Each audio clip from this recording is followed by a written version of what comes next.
신약성경 누가복음 6장 12절에서 26절까지 우리 한 목소리로 함께 봉독합니다. 이때에 예수께서 기도하시러 산으로 가사 밤이 새도록 하나님께 기도하시고 밝음에 그 제자들을 부르사 그 중에서 12를 택하여 사도라 칭하셨으니 곧 베드로라고도 이름을 주신 시몬과 그의 동생 안드레와 야고보와 요한과 빌립과 바돌로메와 마테와 도마와 알페오의 아들 야고보와 셀롯이라 하는 시몬과 야고보의 아들 유다와 예수를 파는 자 될 가룟 유다라. 예수께서 그들과 함께 내려오사 평지에 서시니 그 제자의 많은 무리와 예수의 말씀도 듣고 병 고침을 받으려고 유대 사방과 예루살렘과 두로와 시돈의 해안으로부터 온 많은 백성도 있더라. 더러운 귀신에게 고난 받는 자들도 고침을 받은지라. 온 무리가 예수를 만지려고 힘쓰니 이는 능력이 예수께로부터 나와서 모든 사람을 낫게 함이러라. 예수께서 눈을 들어 제자들을 보시고 이르시되 너희 가난한 자는 복이 있나니 하나님의 나라가 너희 것이미요. 지금 줄인 자는 복이 있나니 너희가 배부름을 얻을 것이미요. 지금 우는 자는 복이 있나니 너희가 웃을 것이미요. 인자로 말미암아 사람들이 너희를 미워하며 멀리하고 욕하고 너희 이름을 악하다 하여 버릴 때에는 너희에게 복이 있도다. 그날에 기뻐하고 뛰놀라. 하늘에서 너희 상이 큼이라. 그들의 조상들이 선지자들에게 이와 같이 하였느니라. 그러나 화 있을진저 너희 부요한 자여 너희는 너희의 위로를 이미 받았도다. 화 있을진저 너희 지금 배부른 자여 너희는 주리리로다. 화 있을진저 너희 지금 웃는 자여 너희가 애통하며 울리로다. 모든 사람이 너희를 칭찬하면 화가 있도다. 그들의 조상이 거짓 선지자들에게 이와 같이 하였느니라. 아멘. 할렐루야. 하나님의 은혜가 오늘 새벽에 하루의 첫 시간을 주 앞에 드리는 우리 믿음의 가족들에게 함께 하시기를 예수님의 이름으로 축원합니다. 오늘 이 말씀은 예수님께서 이 12 제자를 세우시고 또 이 제자들이 걸어가야 될 길을 알려주신 그러한 내용을 담고 있습니다. 예수님께서 제자들 중에 특별히 12 제자를 선택을 하십니다. 제자들을 부르사 그 중에서 12를 택하여 사도라 칭하셨으니 이렇게 말씀을 하죠. 이 예수님은 하나님 나라의 확장이 보다 잘 이루어지게 하기 위하여서 이 제자들 중에서 일부를 따로 세우고 그들을 사도라 이름을 붙입니다. 근데 이 사람을 세운다는 것이 참 쉽지 않은 일입니다. 모두에게 어려운 일이죠. 세우는 사람에게도 어렵고 또 세움을 받는 사람도 또 그 마음에 확신과 또 그 마음에 소명과 또 담대함이 있어야 합니다. 이 하나님의 일을 위하여서 이 사람을 세우고 세워지는 일에 가장 중요한 것 중에 하나가 또 기도가 되는 것이죠. 그래서 12절에 보면은 이때에 예수께서 기도하시러 산으로 가사 밤이 새도록 하나님께 기도하시고 이렇게 되어 있습니다. 이 제자를 세우기 전에 기도하시는 예수님의 모습을 봅니다. 아주 특별한 경우이죠. 그만큼 이 사람을 세우는 일에 신중을 기하셨고 또 하나님의 뜻을 찾으셨다는 것을 우리가 볼 수가 있습니다. 하나님의 일을 할 사람이니까 이 하나님께 묻는 기도를 하는 것은 당연한 것이고 또 그 과정이 꼭 필요한 것이죠. 또 세우는 사람뿐만 아니라 이 세움을 받는 이들도 사실 그 기도가 필요하게 됩니다. 교회에서 직분을 세우는 일이나 또 새로운 그런 직책들을 임명할 때 이것이 때로는 참 어려울 때가 있습니다. 사람을 세우는 일은 어떻게 하든지 간에 결국에는 후유증이 있기에 마련이죠. 그 직분에 세워지는 것을 싫어하는 사람조차도 어떤 직분에서 또 제외가 돼버리면은 기분이 또 언짢아합니다. 한 사람 안에도 한 마음만 있는 것이 아니라 다양한 마음이 있어서 결국에는 일을 맡겨도 뭔가 이야기가 들리고 또 일을 맡기지 않아도 또 뭔가 이야기가 들리는 우리는 그런 또 양분된 그런 또 마음도 가지고 있습니다. 그래서 교회를 위하여서 사람이 세워질 때에는 명심해야 될 것이 있습니다. 우리는 우리 자신을 위하여서 직분자를 세우는 것이 아닙니다. 우리 자신을 위하여서 사람을 세우는 것이 아니라는 것이죠. 우리가 왜 직분자를 세우고 여러 가지 일꾼들을 세워서 교회를 하는가 하면은 그것은 하나님의 일을 위하여 세우는 겁니다.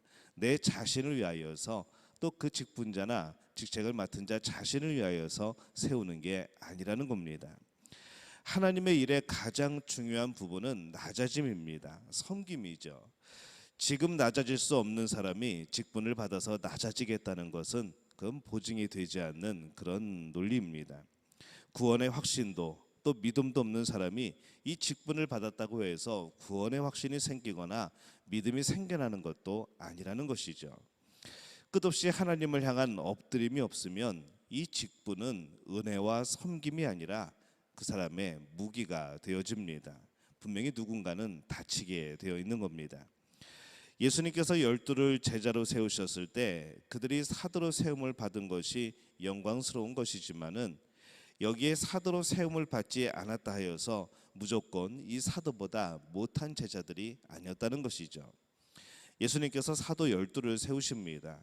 그것은 또한 그 제자들 중에 세워지지 않는 그런 제자들도 있었다는 것을 의미를 합니다.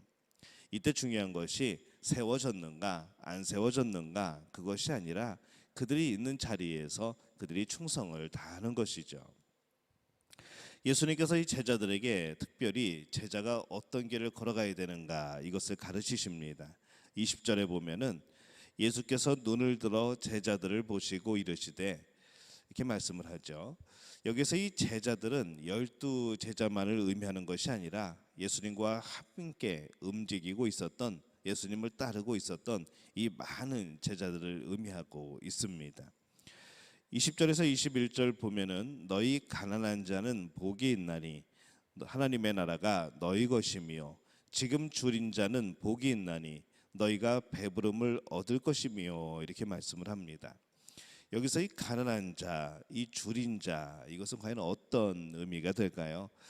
이 말씀에서는 이 영적인 측면도 우리가 생각할 수 있고 또 우리가 육적인 측면도 우리가 생각할 수 있습니다. 사실 이 둘 다 의미를 할 수 있지만은 오늘 이 말씀에서는 실제적으로 사용된 그런 측면이 강하지 않는가라는 생각을 해보게 됩니다. 24절부터 말씀하고 하는 부요하고 교만한 자에게 임하는 화를 볼 때에 더욱더 그러한 것이죠. 이 제자들은 지금 예수님을 따라다니면서 그들도 필요한 경비가 있고 그런 비용들이 발생을 합니다. 예수님을 따라다니면서 그들은 분명히 더 배고팠을 것이고 예수님을 따르면서 자기들이 돈을 벌었을 때보다 더욱더 궁핍한 가운데 아마 생활을 하게 되었을 겁니다. 그런 시간들이 그들에게 있었던 것이죠. 또 예수님을 따라다닌다는 것이 그냥 마냥 좋은 것만은 아니고 때로는 욕도 먹고 때로는 예수님 때문에 그 자리를 피해서 같이 멀리 다른 데로 가기도 하고 하는 그런 상황들이 그들에게 있었습니다. 힘들어 눈물 나는 시간들도 있었다는 것이죠.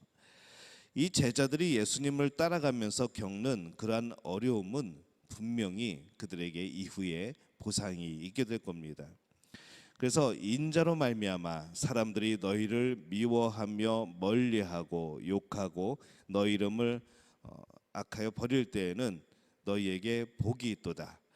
그날에 기뻐하고 뛰놀라. 하늘에서 너희의 상이 큼이라. 이렇게 말씀을 합니다. 여기서 이 말하는 상은 임금이 하사하는 그런 상의 의미를 가지고 있습니다. 아주 구체적인 대가이고 그 상이 어느 정도 수준의 상인가를 표현하는 것이죠. 그 상은 어디서 받는 상인가 하면은 하늘에서 받는 상이라라고 말씀을 합니다. 그래서 믿음으로 하늘나라를 바라보고 그 나라를 소망하는 사람에게 그 사람들에게는 이것이 현실이 되는 것이고 이것이 그들에게는 소망이 되는 것이지만은 이 믿음이 없는 사람은 이것이 현실처럼 느껴지지 않는 것이죠. 그래서 그 길을 걸어가기가 쉽지가 않습니다.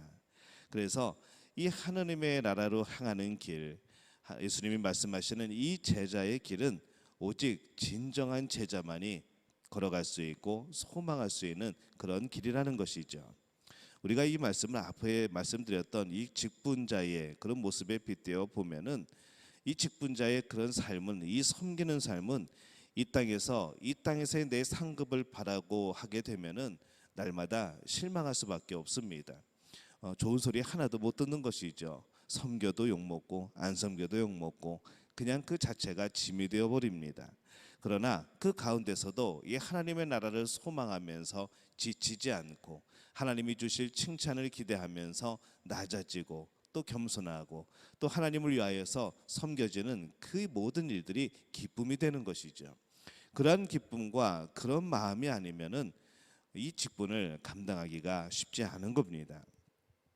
그래서 이 하나님의 나라를 소망하는 이들에게는 바로 이 모든 어려움조차도 현실적으로 복으로 우리에게 다가오게 되지만은 이 소망이 없는 이들에게는 이 현실의 어려움은 그냥 어려움이 되는 것뿐입니다.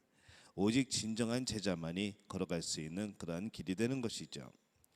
우리는 과연 이 제자의 길을 가고 있는가라고 여러분에게 질문을 하고 싶습니다. 이 제자의 길은 직분 받은 사람만 가는 길이 아닙니다. 어떤 특별한 소명을 받은 사람만 가는 길이 아니라 예수님으로 인하여서 구원받고 또 예수님으로 인하여서 생명을 얻은 우리 모든 구원받은 이들이, 그리스도인들이 바로 그 제자로서의 삶을 살아야 되는 것이죠. 천국을 모르는 이 세상 사람들은 이 세상 나라에서 복을 원하지만은 천국을 믿는 우리들, 이 하나님 나라에서 복 받는 것을 소망하는 우리들은 바로 이 땅이 아니라 하나님의 나라에서 주실 그 상급을 기대하고 오늘도 우리를 바라보시며 우리의 모든 마음을 살피고 계시는 그 하나님 앞에서 이미 마음의 평안과 복을 누리게 되는 바로 그런 삶을 살아가게 되는 겁니다. 하나님의 나라를 알지 못하고 소망하지 못하면 제자의 길을 제대로 갈 수가 없습니다. 우리는 늘 아름다운 이 하나님의 나라를 소망해야 되는 것이죠. 오늘 말씀에 예수님께서 제자로 부르신 사람들은 복된 사람들입니다. 예수님을 따라다니느라고 고생한 모든 수고는 복되고 또 복된 겁니다. 오늘날 우리들도 그렇습니다. 신앙인으로 부름을 입어서 산다는 것, 하나님의 자녀가 된 것, 또 우리가 그리스도인으로 이 땅을 살아가는 것, 또 우리가 하나님의 자녀로 서로를 섬길 수 있다는 것이 얼마나 이것이 행복한 일인지 우리가 깨달을 수 있어야 합니다. 하나님 나라를 위하여서 믿음으로 낮아지고 사랑하며 섬기고 수고하는 것, 이것이 하나님의 보시기에 하나님 나라의 백성으로서의 얼마나 복되고 이것이 기쁜 일인지 우리가 깨달을 수 있어야 한다는 것이죠. 오늘 여러분의 삶은 어떻다고 느껴지십니까? 여러분의 직분, 여러분의 직책, 또 예수 그리스도의 또 제자로서 하나님 나라의 백성으로서 살아가는 모든 순간들이 여러분 감사이고 기쁨이십니까? 아니면 그것이 우리에게 어떤 짐처럼 느껴지십니까? 바라기는 하나님 나라를 소망하고 하나님 나라에서 주실 놀라운 상급을 기대하고 또 우리가 예수님을 바라보면서 이 땅에서 낮아지고 섬기며 그렇게 섬길 수 있다는 것이 바로 하나님의 은혜라는 것을 깨닫는 복된 우리 믿음의 가족들이 되어지시기를 예수님의 이름으로 축원합니다.